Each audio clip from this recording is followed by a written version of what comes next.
Welcome to the Fanatical Elfz Show, part of the Elfz Network. We are a bunch of wild and crazy Cleveland Browns fans, bringing you all the latest in Browns news. Tune in now.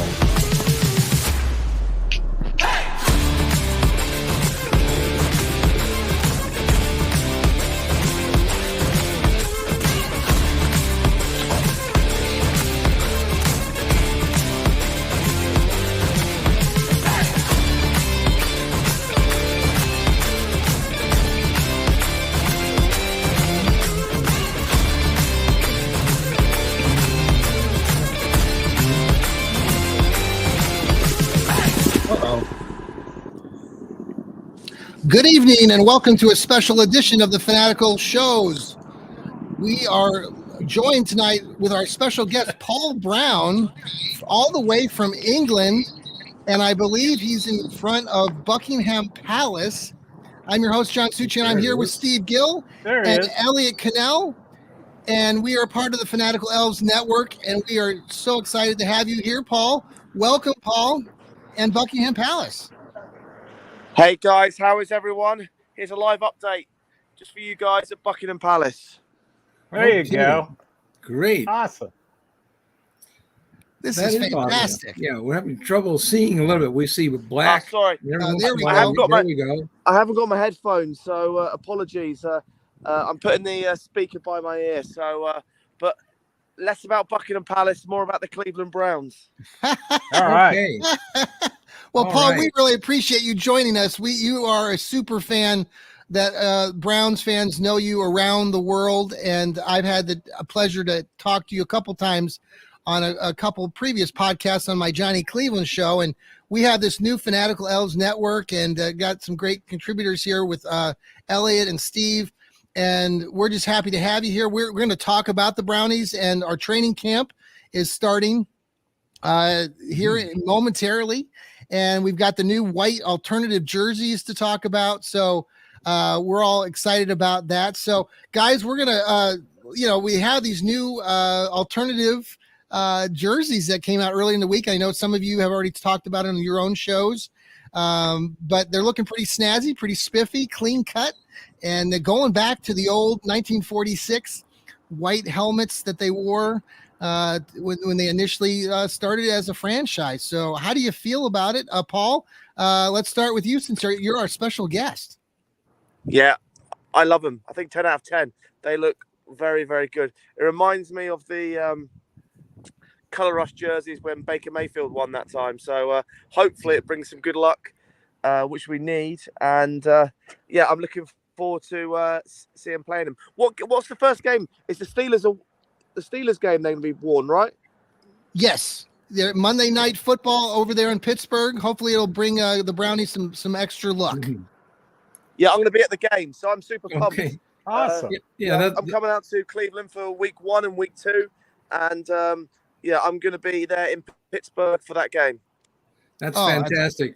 For fans, may not realize this. A lot of people may not know. We know, but fans may not know that Paul Brown of England is probably the preeminent football fan of the Cleveland Browns in the United Kingdom. He is the guy for the entire nation. He is our ambassador, and we respect him greatly. And he's a fantastic fellow and also knows quite a bit about American football. So we respect his opinions on all matters. I wouldn't go that far. You guys know a lot more than me, but I like. I didn't say that you knew more than us. But I just said that you knew a lot. Well, I know a little, but I've got to say, there's over 1,000 Cleveland Browns fans here in the UK. I like to try and be humble, and we're all equal. But yeah, I'm always there repping the Cleveland Browns here in London. You're 1 in a million, man. I'll tell you what. We follow your adventures religiously in social media, and you are the man.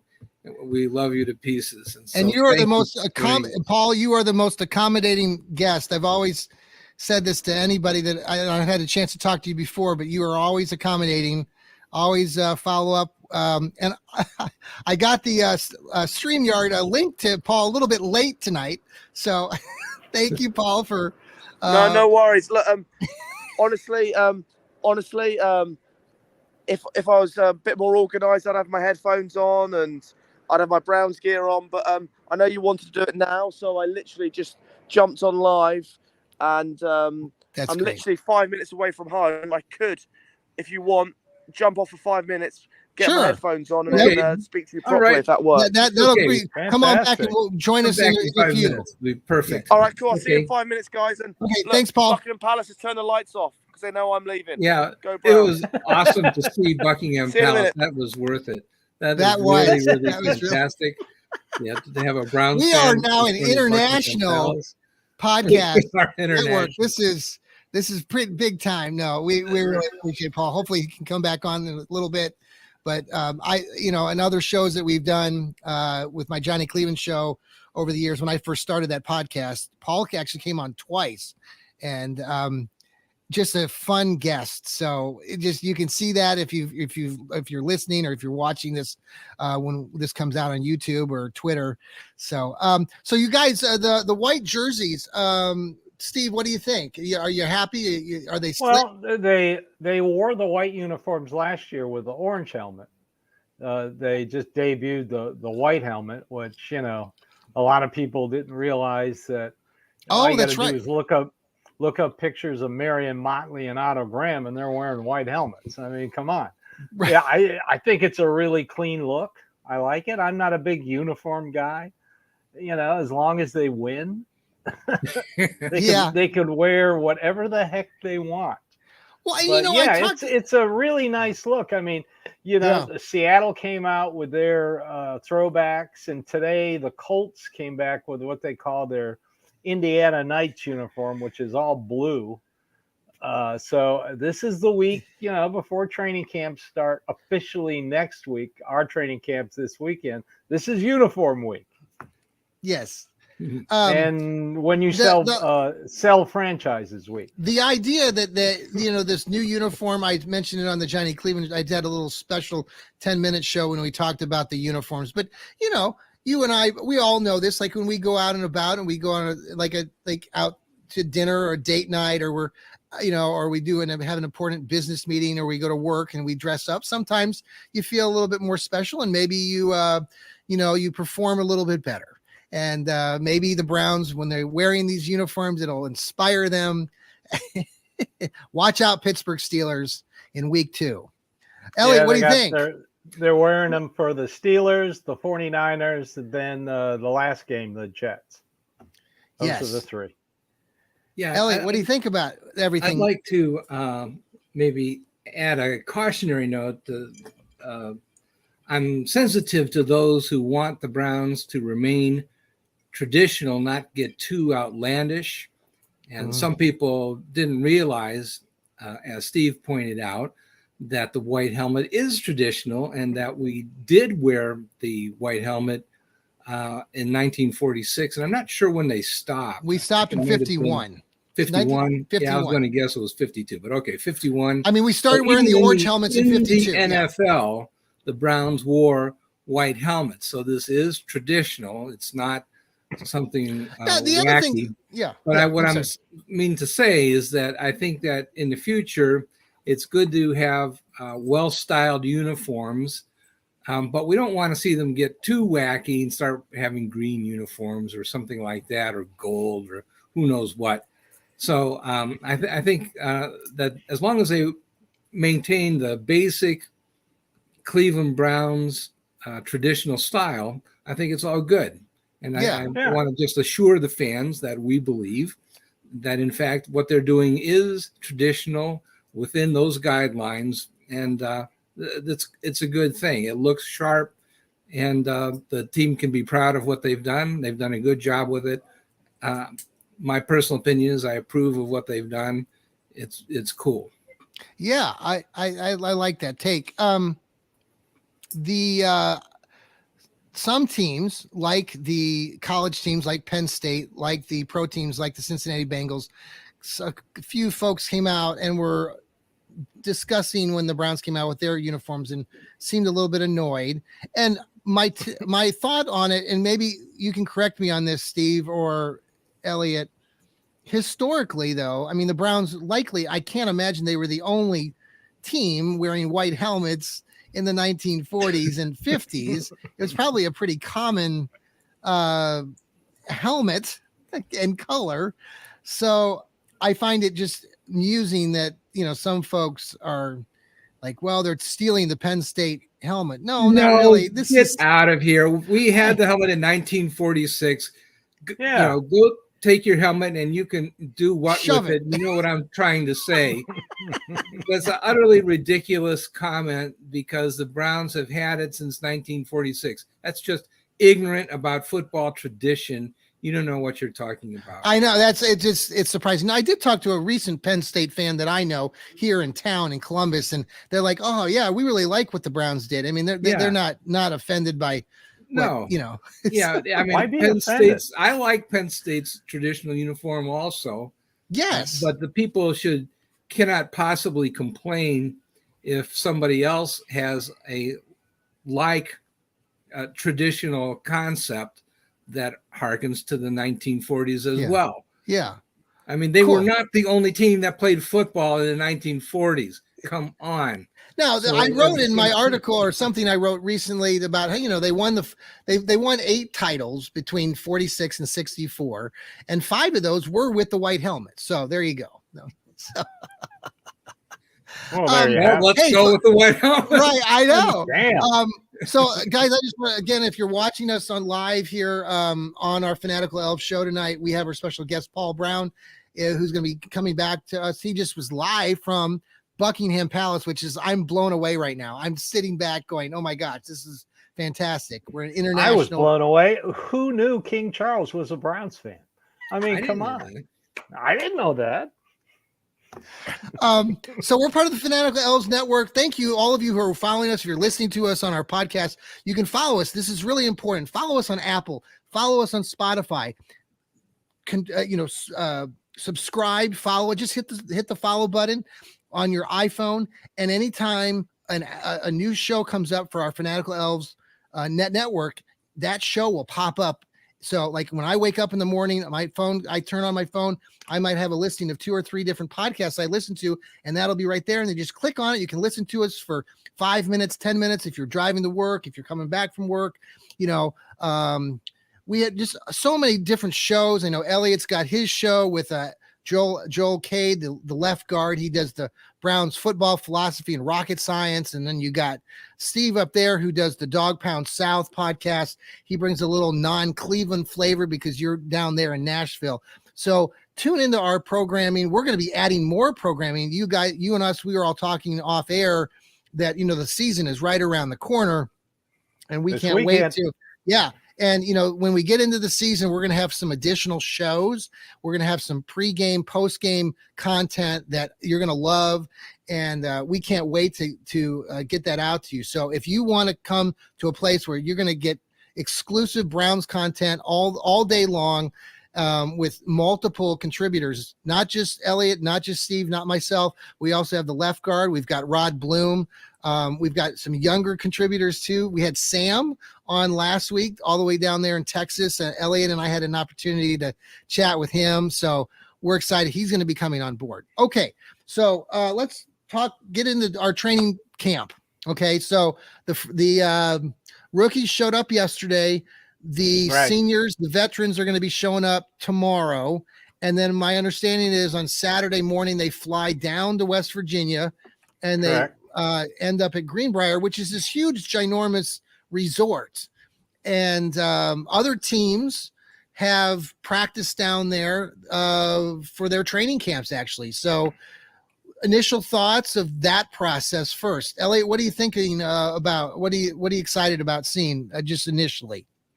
Well, I think basically you want people to stay healthy, not get hurt, not do anything really crazy. The positions that I think need to really be fixed remains defensive tackle. I want to see that they can plug the hole at defensive tackle with a platoon system. I think the rookie Ika needs to be the guy that plugs the hole on first down, and then they can bring Jordan Elliott in perhaps on the later downs when Mm-hmm. they don't need to have necessarily a run stopper. And I think that, the platoon system, I think, could probably work because Ika played at a very high weight in college and has slimmed down for the pros. And he's about the same weight that Danny Shelton was at when he had his best year for the Browns.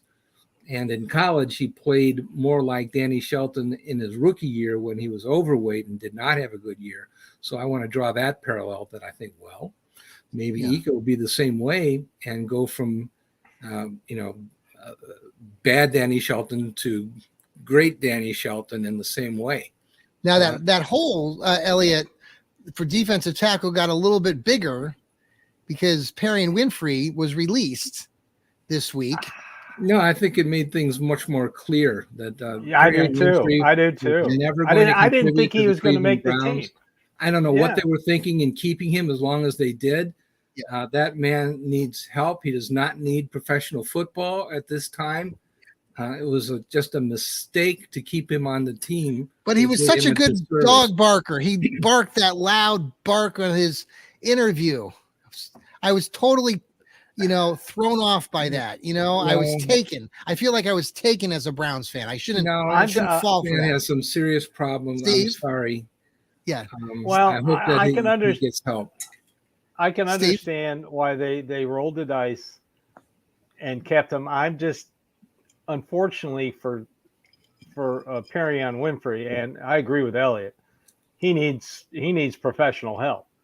But luckily, this happened prior to training camp. This happened prior to the season starting. Then we would have been the Browns would have been in a deeper hole. Mm-hmm. But the last 2 or 3 53-man rosters I've done, I didn't have them making the team. Okay. I figured this was going to happen. I mean, you can't change individuals. Right. I understand why they took the chance, but I also understand he wasn't going to make the team to begin with. So this clears up. I mean, I have heard, like I said on Monday on my show, I have heard that Jim Schwartz likes players on this defense that the fans aren't too happy with, but he likes them. Mm-hmm. Okay. So, you could look. Jordan Elliott's going to make the team. I'm not a fan of Tommy Togiai. I was when he came out of college, just because of the way he played. Well, he just got married though. He just got married. He just eloped, and I feel happy for him. Yeah, so he'll be playing very happy from now on. Oh, good. Yeah, I know. No, he's got to wait like 30 years to play angry. I didn't want to change the subject too much, but I have talked on my podcast, the Johnny Cleveland Show. That new quarterback show on the Netflix was fantastic. I don't know if either one of you got to watch any of it, but if you have an opportunity and you get Netflix or anybody watches it, I would strongly encourage you guys to watch it. It's good stuff. It follows Patrick Mahomes, Kirk Cousins, and the Mariota. kid from Marcus Mariota. Marcus Mariota. Yes, and so just throughout their whole season, they allowed people to come in and follow their path, and they have 8 episodes, and it was really good. That Kirk Cousins kid, I tell you, that kid grew up in Western Michigan in Grand Rapids area where I went to college myself, and he's such a humble, good character guy. Just wonderful story. Patrick Mahomes is more that young guy, kind of a, rise, and he's a star already, but very, he's humble in his own way. I was impressed with his demeanor. The thing about Patrick Mahomes, it just drives me nuts. And I don't know about you guys, but back in the day when he was drafted, the Browns could have drafted him. I forget what year that was. Oh, everybody could have drafted him. Yeah, he went relatively late. He did. Yeah. Texas Tech. And I mean, back then, because I was living any system quarterback. Oh, no. I was out there in Kansas, out there in the Big 12, and I saw a lot of Patrick Mahomes, and I just was like, oh, he would have been really good. Well, John Dorsey got fired for drafting him. So what, John, we don't need these so many quarterbacks. You're drafting too many quarterbacks. Get out of our team. We do not need this many quarterbacks. We already got a good quarterback. All right, so let me ask you this. Let's The go. NFL, Let's the stick with NFL will never adopt that air raid system. They Yeah, won't be forget throwing about the it. ball. all over You're the out of your place. mind. I mean, yeah, You're he has a crazy. strong arm, but we do not need an air raid quarterback on our team. let's Yeah. You're let fired. me Go be the general manager for Cleveland. What a dolt. biggest And next draft a question. system quarterback. Go ahead. While we let's take a quick break. Let's just do a quick break right now. We're at about the 20-minute mark. So let's pause in for some really important commercials. These commercials are big time important for our podcast. So we'll be I right can't back. wait. This is the Fanatical Elfz Network. We have our special guest, Paul Brown. Yes, the Paul Brown from England on our show tonight. He joined us for the first 5 minutes from Buckingham Palace. He's going to be coming back momentarily. So we will take a break and we'll be right back. Okay. Yeah, I want to talk about Jacour Pearson.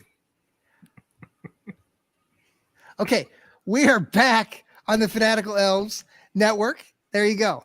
And let's talk about, we're talking training camp. We're talking about also some of these other players that the Browns have been bringing in from the XFL. I want to get back also to the other question I had in training camp was some of the battles besides what we already talked about with the defensive tackle. But let's start with the XFL. I know, Elliot, you just mentioned one player. Yep. Yeah, I wanted to mention that they worked out a guy, very intriguing fellow from the XFL.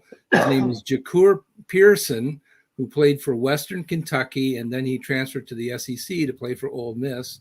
Now, what's interesting about him is that he led the XFL in receiving yards with I'm not sure how many yards he had, but he was number one in the XFL. But in Western Kentucky, he had 804 receiving yards in 2019, which is a long time ago. Guy's 24 years old, Wow. but he clocked 4.28 in the 40-yard dash and led the XFL in receiving yards. Now, XFL, that's kind of like AA in baseball. You know, it's not really that impressive of a league, but it is organized football. And I think that if you can do stuff like that and you can run 4.28, I think they ought to at least give you a shot at playing special teams, maybe even trying you out at free safety or cornerback, seeing what you can play. Elliot, it seems to me your best attribute. I want to sign him. Let's sign this guy. Elliot, it seems to me like as a Browns fan, when I see these other guys coming in for tryouts and XFL guys and everything we've already talked about with this, with some of the depth that the Browns are getting, I'm almost feeling like overwhelmed. Like, is it ever too much? Like, in your guys' opinion, a 90-player roster. So, we just got rid of Perrion Winfrey. You've got a roster space. Use it. Yeah. Sign this guy. Well, they're just doing their due diligence. You never know if you're going to need this guy because of injuries. I mean, the other guy, XFLer, they worked out was Clarence Hicks, linebacker. Yeah. 6'4", 230 pounds. He runs a 4.4. Wow. And, what happened last year with all the injuries to linebacker, let's take a look at him. It doesn't hurt. I agree with Elliot. Bring him in. We got an open roster spot. Yeah. Right. XFL, you should not turn your nose up at XFL just because it's not Power 5 conference football. Right. You get a chance to see them play in what's essentially minor leagues. And but if they can play, they probably have a shot at playing in the bigs. So I think it's worth it. You can probably hide them on the practice squad if you like them. Right. Exactly. And I think that you always get a training camp surprise or two. That's how we got Dearness Johnson. Everybody said, "Oh, he can't possibly be any good." Oh, yes. He came from the what do you call it? The USFL? No, the Association the for other Awful one. Football. The what? It was the I forgot what it stands for. The Association of Awful Football. I just called it the Unwatchable Football League. Yeah, but it was good. And he still has a career rushing average of over 5 yards per carry. And he's down in Jacksonville now. Yeah. And Browns just didn't use him last year for whatever crazy reason. What a great year, though, he had 2 years ago. That was just such a wonderful season he's for never him. had a bad year as long as they gave him the ball. And Right. I think a lot of it has to do with the fact that he knows how to use his blockers. And Yes. well, okay, but he has blockers in Cleveland. So, Right. What the heck? But I think a guy that has that kind of speed, you might think about converting him to defensive back. Do stuff like the Patriots do and see if you can utilize some of those talents. I think speed is much more important on defense than it is on offense. But this guy did lead his league in passing, or receiving yards. Right. What the heck? Are you are there any other battles with training camp that, outside of what we've already discussed, that you guys think, like the wide receiver room and bringing in some of these extra guys? Are there any other issues? Like, are the Browns, like Steve, you've put together this 53-man roster a couple times. Are you going with 6 wide receivers? Are you going with 7? Where is Hakeem Grant? Is it Hakeem Grant? Is he on your final 53? How did you guys, how do you look at that? Steve, let's start with you on that question. Well, the last 2 years, they kept 5 wide receivers. So I'm going 6. 6. Okay. They got to carry 3 quarterbacks because Dorian Thompson-Robinson isn't going to make the practice squad. They will not be able to sneak him. So that's one of the things. And also Luke Whippler, the center, isn't going to be able to sneak onto the practice squad, or DeJuan Jones. He's not going to be able to sneak on the practice squad. Right. So, it's a numbers game. I had 25. My big thing on offense isn't really wide receiver. It's guard, and it's the backup guards. Who's going to be it? Like I said before, I want to see if they practice Nick Harris at guard, and that'll give them the potential to have 4 centers on the roster. So if anybody gets hurt, you don't have to go to Froholt, who never played center in his life. And the other position, I think, is linebacker, only because of the injuries to Anthony Walker and Taki. I don't think Taki is going to be ready for the season opener. Yeah, you mentioned that on your other podcast. Yeah, so those are the only 2 areas that I can see of any position battles. I mean, third string running back. Yes. Is he on the roster now, or is he coming on like the Joel, roster during the preseason? The left guard, who's not here with us tonight, but he, and I know Elliot and we've talked to him about that topic on the third running back, because are you going to go with, Elijah Ford, Moore, beyond Moore, but then Elijah Moore, or is he going to be battling with Demetric Felton? And can you, so does Felton have a spot? You probably didn't have him on your final 53, did you, Steve? No. I had a free agent. Okay. So Paul, welcome back. There he is. We are so happy to have you back. We've just been talking about the different battles here at training camp, some of the things that you're looking at going into training camp. We're talking specifically right now about what other battles we're looking at. Steve was just talking about the wide receiver competition, possibly. We'd been talking a little bit about defensive tackle. And so that's kind of where we left off right now. So that's where we're at. So Paul, you're just joining us. Do you have some specific things at camp that you're looking forward to? I know the veterans are returning tomorrow, and then they're taking a flight in the morning to Greenbrier, big resort there in West Virginia. And so what are your overall take on training camp this year? And then just some of the specific battles, maybe specifically to like players or positions that you think the Browns are going to be really analyzing more? Yeah, I think you've already covered it, the wide receiver room, but I think that's probably the easiest room someone for me international doesn't make training camp.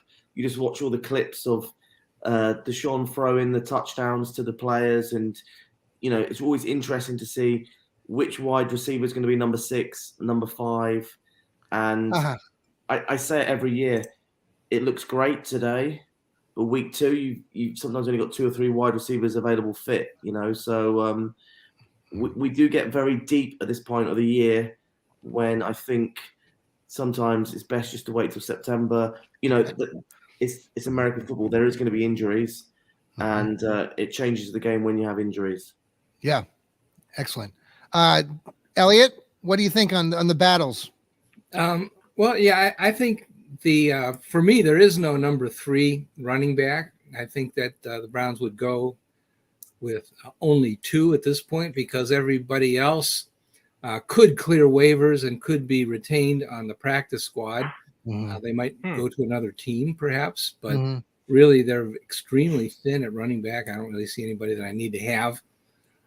They could pick up somebody else from another team, for that matter. For wide receiver, I have kind of conflicting ideas about that. We talk about how deep they are at wide receiver. So my challenge to you is this. If the Browns are really as deep at wide receiver as we think, who could we trade and get, let's say, a number 6 draft pick for? Who could we trade? And certainly our 3 starters, Amari Cooper, or let's say we 2 starters. Amari Cooper could be traded for a draft pick.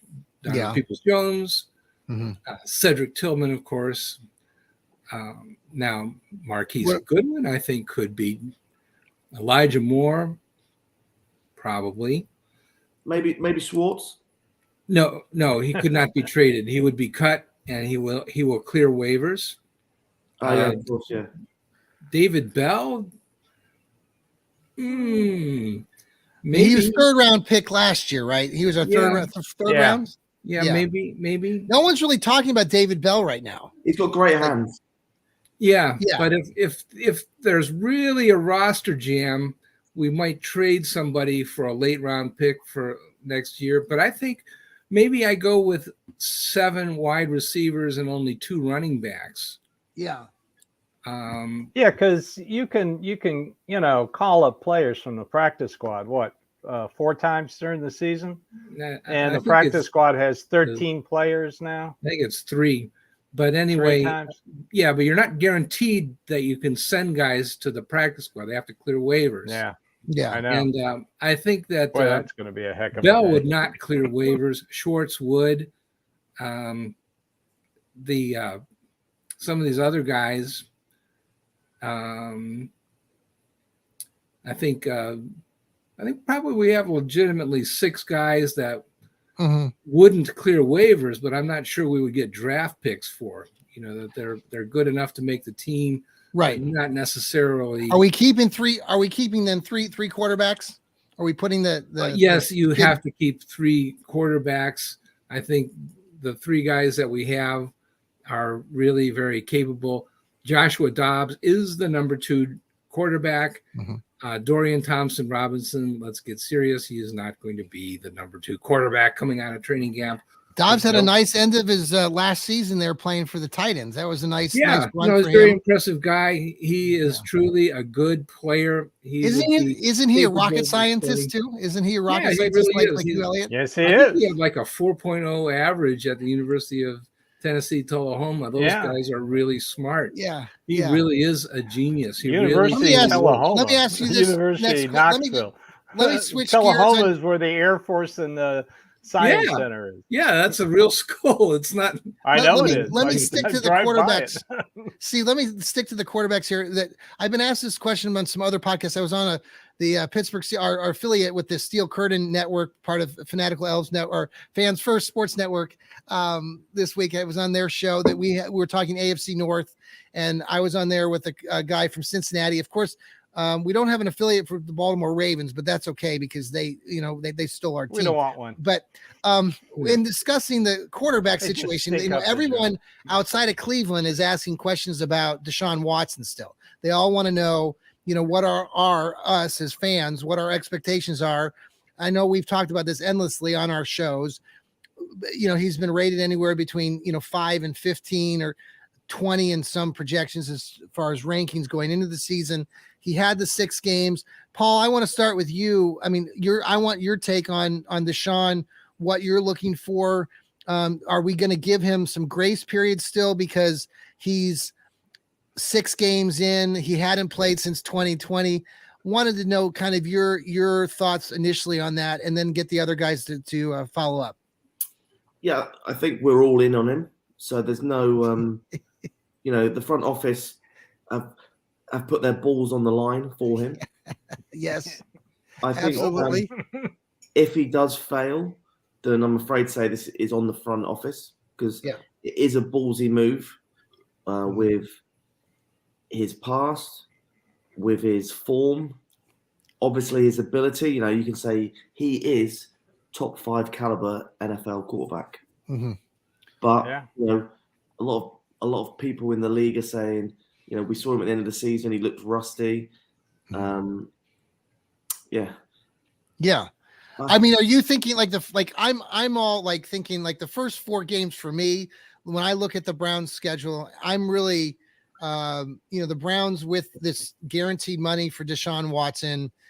I think that first game stretch going into the bye, which is week 5, I know we have the rest of the season, but there's going to be so much pressure. The fact the Browns are playing all the divisional rivals in the first 5 weeks of the season. I just feel like the pressure is just going to mount. If they lose that opening week 1 game against the Bengals, who they're 5-1 against, Stefanski has a 5-1 record against the Bengals during the regular season, which is outstanding. So I think that they could potentially win back-to-back opening season wins going back to last year. By the way, that's going to be our trivia question here in just a moment. I've got some great trivia question on that. So that's where I'm a little bit concerned. Are you concerned about that, Paul? And then I want to hear from Steve and Elliot. Not really. There's now 17 games a season, and it's what you do before the playoffs that matters. Mm-hmm. The first 4 or 5 games, let's take stress off, relax. We may win 2, we may win 3. It'd be great if we win 5. What if we win 0 or 1? Once again, he needs momentum going into the playoffs. That's all that matters to me. Okay. Yeah. So my biggest fear, Paul, is that they're 0-4. They go into the bye week, and the fan base is going to come unglued, and they're going to be asking for Kevin Stefanski's head.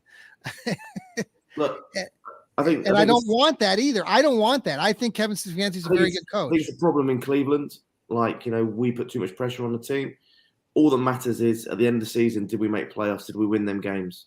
Mm-hmm. Are we competing in them games? So for me, until it's mathematically impossible, I back the team, and we've got time to let it gel and let it all come together.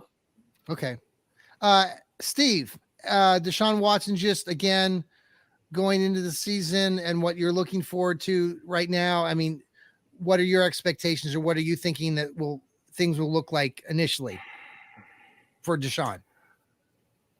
I think he returns to form. He's not going to forget how to play football. I mean, the guy coming out of college, he's a franchise quarterback, and only because of the system he played in, he didn't get drafted high. Yeah. I mean, I'll go back when he was with the Texans in 2018.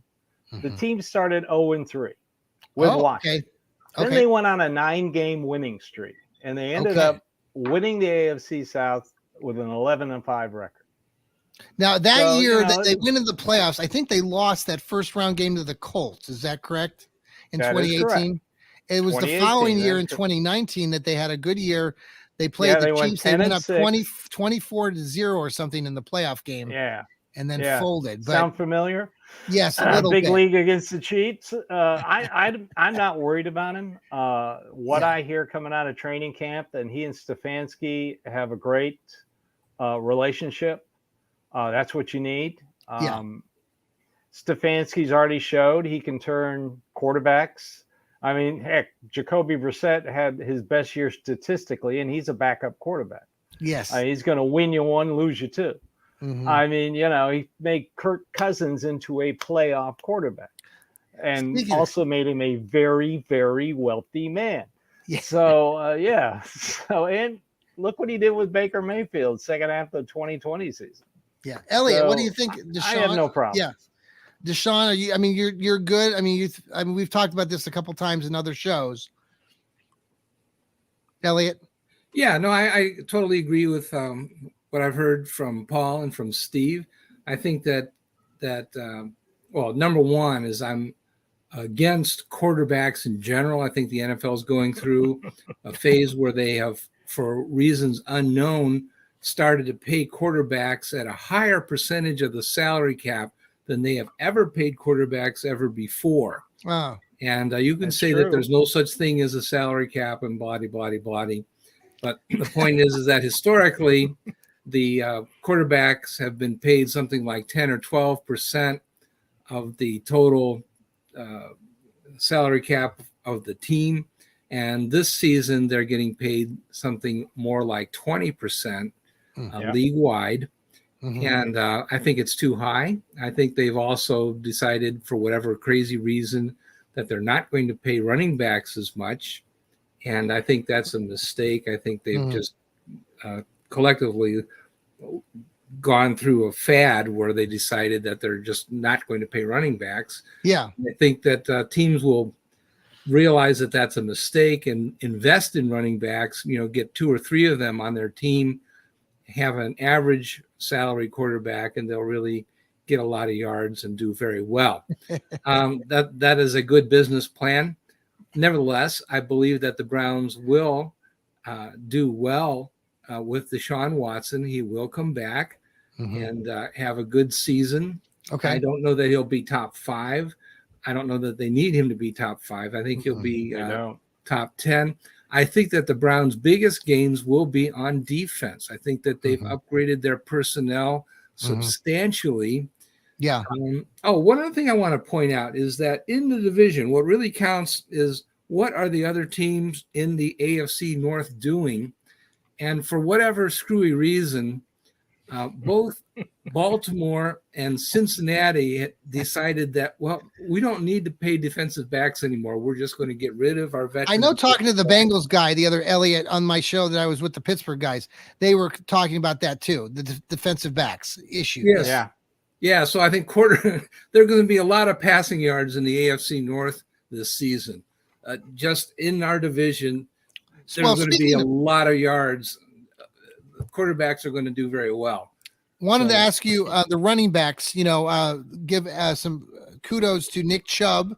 Again, we can talk about Nick Chubb all day here. He's number 1 in Madden 24. He has a score of 97. Last year, he started out at 96. I think he was tied for 3rd or 4th place. Jumped him up in week 3 to 98. This year, he's leading the pack in front of Christian McCaffrey out there in San Francisco. So kudos to Nick Chubb. Hopefully he's prepared to have another fantastic season. I think it's one of the highlights that I always look forward to any Browns game, just to watch him. Paul, what are your thoughts on Nick Chubb? I'd like to know your take on Nick. And for example, do you think that a couple questions would be, do you think that the Browns keep Nick Chubb? Do they look to assign him to some sort of extension? And do you think he could be a future Hall of Famer? Yes, he could be a future Hall of Famer. I kind of disagree. Sorry, Elliot. I think that if the market is to pay for the quarterback, then it's a market thing. You've got to pay for the quarterback if you want to go that way. And with running backs, Dearness Johnson, I wish he was still with the Browns, but having him as a second running back, how cheap he was. Players like that do add huge value to the roster. So do you think that Chubb does he stay? Nick Chubb can be a true legend for the Cleveland Browns without a question of a doubt. And once again, I don't really care about Madden scores. All I care about is the Browns. I just threw that in there. I wanted to see if any of you. I know I don't care either, but I don't. So for any of us young viewers that are listening to our show, Paul, we've got this new kid named Sam. He's down there in Dallas, Texas, and we had him on last week. This kid is 15 years old, not even 16 yet, and he knows his Brown stuff. Let me tell you, Paul, I'll have to give you his contact at some point, because you'd love talking to this kid. He has a podcast called Browns Breakdown, and he's going to be joining our network here eventually once the season starts. And he just has a wealth of knowledge and loves the Browns, and lives there in Texas. So we started chatting with him a few months ago. So he sounds a great guy. Yes. Well, Paul, I noticed, not that I'm not going to change. We've got a trivia question here first, but I just was out of curiosity. Paul, you've been traveling. We all follow, some of us here follow you, and your social media background and stuff, you've had you've always had great experiences. It seems like you've always made that a part of your life. It seems like. Could you expand on that a little bit about maybe where you've been and some things that you've done recently? Yeah, just about the Cleveland Browns. Actually, this off season, I don't know how you feel, but it feels a little bit quiet, and I like it. I'll honestly say that I'm probably not the sharpest on the depth squad yet. I'm going to start getting into it now, but yes, this year's been, I don't know if it's Deshaun Watson or what, but I haven't been so over worried about it because I think, yeah, it is make or break the next 2 seasons for the front office. So it's kind of, they've got all the weapons and the pieces in the jigsaw now. It's for them to execute. And if you look back at like 2018, 19, we're worried about, who's going to be our quarterback. We've got our quarterback. Now is the time to do it. And it doesn't matter so much what it looks like on paper, but it matters about results. And yeah, I'm just interested to see how it actually pans out. I'm actually worried about sometimes the Cleveland Browns fans are like, we've got a great roster this year, where if you look at the tackles, we've got a Pro Bowler and we've got a top 10 first rounder. They've got to step up and perform this year. And if you look on paper, it looks great. You've got 2 great people. Really start questioning a swing tackle. An injury. Can our swing tackle come in and hold the O line? The guards, center, I think all looks fine, but I think the tackles have to have a great year as well as Deshaun Watson. Thank you. Yeah. Hey, good. Can I ask a question? I have a really dumb question. Let me ask this. No. I like dumb questions. This is so dumb. Why is it that the Browns appear to be 7 deep at wide receiver and they're 2 deep at running back? Does that make any sense to anybody? I'll answer that. I think, as you said, the trend is running backs are getting less and less. I know we've gone all in on Nick Chubb. Sure. But as we're seeing in the trend in the market of running backs, you can get him from a practice squad and do a job. So I think that's least of your worries today versus 10 years ago in the American football. That's the way I see it as anyway.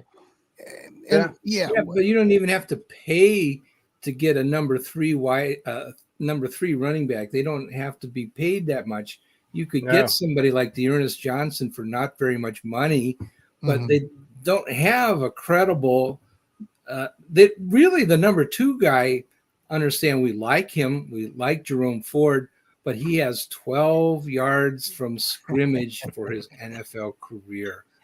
12 yards from scrimmage, and we're saying, oh, well, that's good enough to be a backup for a Pro Bowler, a All-Pro, and future Hall of Famer. 12 yards from scrimmage, we'll take that. And we don't need anybody else. Everybody else is somebody that came off the street. We signed as an undrafted free agent, and we just don't need anybody else. So, Dearness Johnson, goodbye. We don't really need you and your 5.0 yards per carry. We just really don't need anybody. Yeah, Paul. Yeah, I would love us to keep Dearness Johnson. Yes.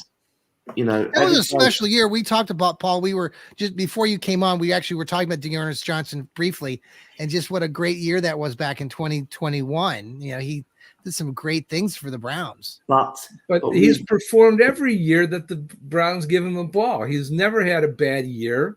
It's one year they used him more than the other years, but they just decided, well, we just don't need a number 3 running back. I'm sorry. We don't even really need number 2. Yeah, we have to balance it up. Like Nick Chubb's going to get the ball a lot, so that means running back 2, running back 3.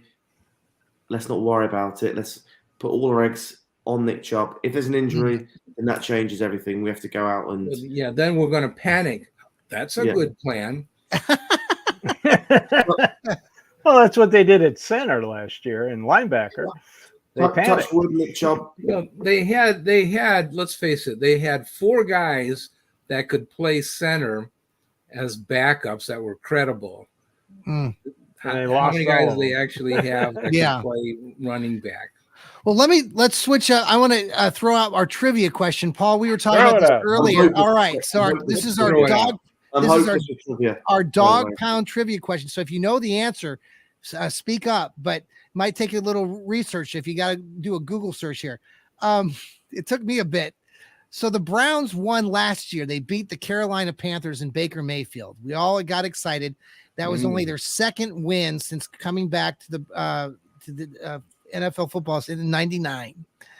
My question is, when was the last time the Cleveland Browns won back-to-back season opening wins? What years did that happen?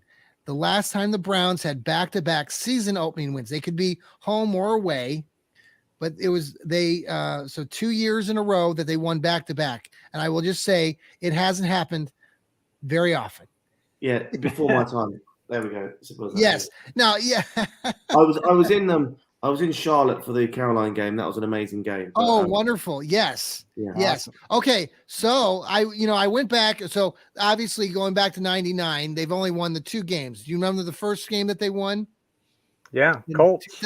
They beat Davis. the Ravens. It was not the Colts. I mean Ravens. The Ravens. Okay, so they beat the Ravens. And then last year they beat Carolina, like you just said, Paul. So the last time they won back-to-back games was in 1993 and 1994. Wow. And let me give you a little background here. Bill Belichick. Let me just give you some stats here, so that you Browns fans like this. So the Browns, in 70 games that they've played as season openers, their overall record is 28, 41, and 1 tie. The tie was recently when they played the Pittsburgh Steelers. If you remember that. Yeah, it was rainy, dreary. I brought my wife. It was just the worst. Ugh. Anyway, okay. So since they returned, they were 221-1. Prior to 1999, the Browns are 26-20 in week 1 games. So it was 93. They beat the lowly Cincinnati Bengals 27-14. The following year, they also beat the Bengals at Cincinnati 28-20. They ended up losing to the Pittsburgh Steelers the following week, but then ran off a series of 5 wins in a row in 94 and ended up going 11-5, and they played the New England Patriots in that playoff game. They got a playoff win there, but ended up playing the Steelers again and lost to the Steelers back in 90. That was the 94 season, so it would have been January of 95. In that 93 season that they won, they beat 14 over the Bengals. They actually they started the season at 3-0. Talk about euphoria back in 93.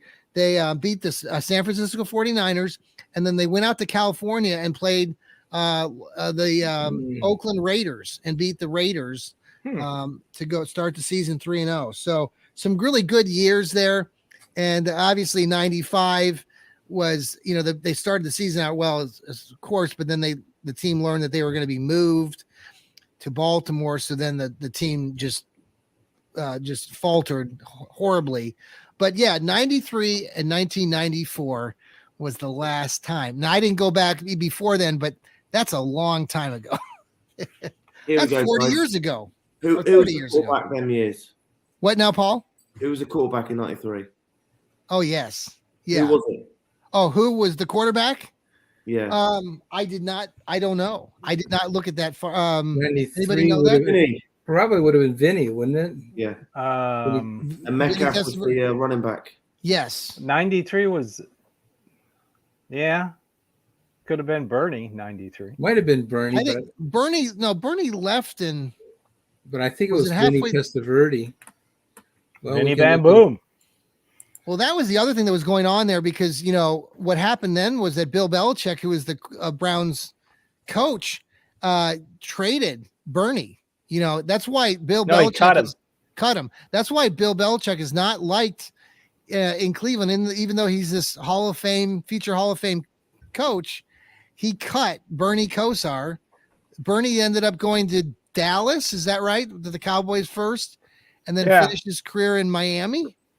Yeah, I think that's right. Bernie was cut in 93. Yes. So he would have started that game. Yeah. He would have started that season. Yeah. It would have been Bernie then in 93. In 94 was Vinny, right? I mean, all those years, Paul, it was before when they went to the playoffs, it was Vinny. Those years, 86, 87, 88, 89, every one of those years. Well, with the exception of the 88, or it was 86 that they had a really good year. 87, they had a good year. Bernie was a starter for 93. Okay. And then the next season would have been Vinny, I believe. Vinny Bam Boom. Okay. Let's switch gears to our don't know, Elliot. I didn't ask you this before the show started. Steeler joke time. Do we have a Steeler joke tonight? Well, we do have a Steeler joke time. Paul, this is classic. Elliot has the greatest Steeler jokes. He every week, if you ever listen to our show, he has some of the classics. And so, Elliot, you got a good one tonight? Yeah. I found a story from a guy who had Uncle Pete, who was a resident of Pennsylvania. Uncle Pete was Jewish, but he was kind of an atheist. He was not really a devout Jew. But when he was 85 years old, he started to worry about it a little bit and thought that maybe he should get some religion and maybe there might be some heaven. And so he, wasn't sure whether he was going to make it or not. So he went to his rabbi, and rabbi told him, well, Pete, I don't want you picking Judaism just because it's the only religion that you know about. So I want you to go out and take a look at all the other religions, or at least some of them, and just see what's out there. And so Pete says, gosh, I don't know that much about religion. So he goes to the Catholic Church. He finds a priest and says, Father, I'd like to become a Catholic. Can you help me? So the priest says, well, I don't know, but all right. Well, if you want to be a Catholic, tell me, where was Jesus born? So Uncle Pete stops, thinks, I don't know. He says, Pittsburgh? Pittsburgh? Get out of my sight and come back when you're serious. So, well, okay, that's the wrong answer. So he goes across the street to the Methodist and he gets the same routine. Where is Jesus born? Asks the minister. And so, oh, hell, I don't know. Thinks Uncle Pete. So he knows Pittsburgh's not the right answer. So he says, Philadelphia, he asks. For goodness sake, that's not the right answer. You're not even serious. I can't help you. So he kicks him out of the Methodist church. And so now, totally defeated, he returns to the rabbi and says he's had his fill of the other religions and he'd like to be a Jew. He says, okay, says the rabbi, we'll get started right away. So Uncle Pete says, so you don't want to know where Jesus was born? He says, no, says the rabbi. That doesn't matter to me. And so then Uncle Pete said, well, just for my own knowledge, where was Jesus born really? Bethlehem, says Rabbi. Bethlehem, says Pete. I knew he was born in Pennsylvania somewhere. Thank you, Elliot. Wonderful. So, Paul, we finish our show with any last sort of tell us something about the Brownies that we might not know, and kind of go around the group if anybody has anything extra to say. And again, before I let you do that, I just want to again share out again how thankful we are to have you tonight on our program. And you are an international Cleveland Browns fan that we just adore. No. And I think you probably know that maybe, but it is you are somebody that everybody and you might not realize the impact that you have on us here who are interviewing you personally, because we do follow you on your social media base, and we know what a love you have for the Cleveland Browns. So yeah, I'm coming out to Cleveland for the week 1 and week 2. Mm-hmm. So I'm looking forward to I actually fly into Pittsburgh. Sorry, but Boo. I think you said that somewhere, and I was like, oh man. Well, you get British Airways, right? They have a British direct Airways flight. direct flights. Yeah. Yeah, sure, that makes perfect sense.